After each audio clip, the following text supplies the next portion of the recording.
નમસ્કાર, આપ જોઈ રહ્યા છો યુટીસી ન્યૂઝ। આપણે કોન્ક્રીટના ઘરોમાં રહીએ છીએ, પરંતુ હવે તો જાણે કે આપણા દિલ પણ પથ્થરના થઈ ગયા છે।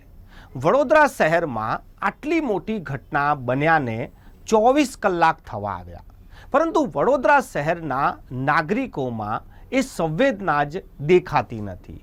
કોઈ યાદ સુદ્ધા નથી કરી રહ્યું, કોઈ ચર્ચા સુદ્ધા નથી કરી રહ્યું। ઝઘડિયામાં એક 10 વર્ષીય બાળા પર દુષ્કર્મ કરવામાં આવ્યું અને તેને સારવાર અર્થે વડોદરાની એસએસજી હોસ્પિટલમાં ખસેડવામાં આવી। ત્યારબાદ આ બાળાએ ગઈકાલે 5 વાગે પોતાનો દેહ ત્યાગી દીધો। તેની આ જંગમાં તે હારી ગઈ। પરંતુ આ બાળા પર તો દુષ્કર્મ થયું, પરંતુ વડોદરાની જનતા જે સંસ્કારી નગરીનું ટેગ લઈને ફરે છે, એ સંસ્કારી નગરીના ટેગવાળા સંસ્કારી લોકોના મોઢેથી સંવેદનાના કોઈ શબ્દ નથી નીકળી રહ્યા। આ દીકરી માટે દેશમાં જ્યારે પણ કોઈ દુષ્કર્મની ઘટના બને છે, ત્યારે કોઈકના કોઈક લોકો મીણબત્તી કે પછી પોસ્ટર લઈને એ દીકરીને ન્યાય અપાવવા માટે માર્ગો પર નીકળે છે। પરંતુ હવે તો જાણે દેશમાં એક એવો માહોલ પેદા થઈ ગયો છે કે દુષ્કર્મનો વિરોધ કરવા માટે પણ સત્તામાં કઈ સરકાર છે તે લોકો જોવા લાગ્યા છે। જો વિપક્ષી સરકારો હોય તો જોરશોરથી વિરોધ પણ થાય છે અને સરકાર પાસેથી રાજીનામું પણ માંગવામાં આવે છે। પરંતુ જો સત્તા પક્ષ રૂલિંગ પાર્ટી હોય તો ત્યાંના નાગરિકો વિરોધ કરવાનું પણ હવે ટાળી રહ્યા છે। આ કઈ પ્રકારની માનસિકતામાં આપણે જીવવા લાગ્યા છે? કોઈની સાથે દુષ્કર્મ થાય અને આપણે પાર્ટી જોવા લાગી ગયા છે કે આપણી પાર્ટી કે આપણી સરકાર બદનામ થઈ જશે। આ પાર્ટી બદનામ થશે કે સરકાર બદનામ થશે, પરંતુ એમાં બદનામી તો સંસ્કારી નગરીના સંસ્કારી લોકોની થઈ રહી છે।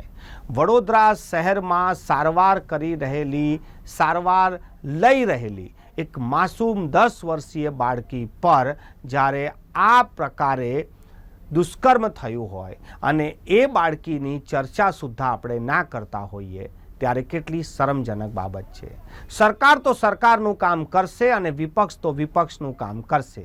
વિપક્ષ હંમેશા સરકારને ઘેરવા માટે ગંભીર આક્ષેપ કરશે અને સરકાર પોતાના બચાવ માટે કામ કરશે। પરંતુ આપણે તો જનતા છે, આપણે પક્ષ અને વિપક્ષમાં ના પડીને આપણે કેમ એક સ્વતંત્ર રીતે આવી ઘટનાઓનો વિરોધ નથી કરી શકતા?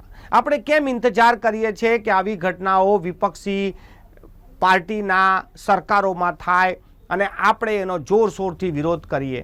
આપણે કેમ એવું નથી ઈચ્છતા કે આપણે તો દુષ્કર્મના વિરોધ કરી રહ્યા છે, દુષ્કર્મના દોષીઓને સજા આપવા માટેના કામ કરી રહ્યા છે?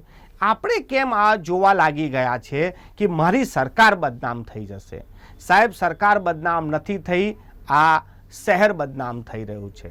વડોદરા શહેરમાં જે રીતેની આ ઘટના બનીને આપણે શાંત થઈ ગયા છે, આપણે કશું બોલી નથી રહ્યા। આ દીકરી તો મરી ગઈ છે, પરંતુ હવે તો જાણે છે કે આપણી આત્મા પણ મરી ગઈ છે। આવી ઘટના પર શહેરીજનોએ અવાજ ઉઠાવવો જોઈએ, કેમ કે લોકોની પણ દીકરીઓ છે। શું આપણે ઇંતજાર કરવાનો છે કે આવી ઘટના આપણા ઘર સુધી આવે તો જ આપણે બોલીશું? મને તો હવે એટલા સુધી લાગી રહ્યું છે કે આવી ઘટનાઓ પર હવે લોકો બોલવાનું જ બંધ કરી દીધું છે। કારણ શું છે તે તપાસનો વિષય છે। લોકોને સરકારોથી આશા મટી ગઈ છે કે પછી સરકારથી એ લોકો ડરી ગયા છે? હવે તો જાણે વિરોધ કરવો પણ ગુનો બની ગયો છે એવું લોકોને લાગી રહ્યું છે।